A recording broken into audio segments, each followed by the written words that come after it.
一煲黃鱔飯，大火一座城。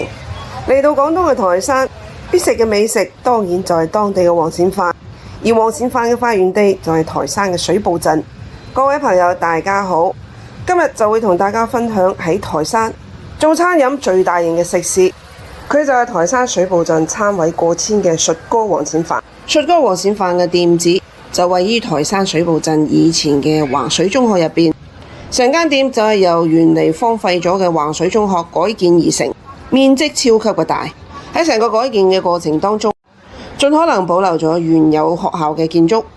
原嚟嘅呢一間橫水中學係由眾多嘅華僑捐款而建成，而大部分呢條村入邊嘅華僑，佢哋嘅姓氏大部分都係姓劉。台山嘅黃鱔飯係台山嘅一張名片，亦都係台山美食嘅代表之作。述哥黃鱔飯入邊有眾多嘅唔同建築，分別都係建於70年代、80年代。呢度冇菜牌，點菜就過嚟呢度，菜品就掛喺牆上邊，照住點就得㗎啦。菜品嘅種類唔多，大部分都係以台山本地嘅食材為主。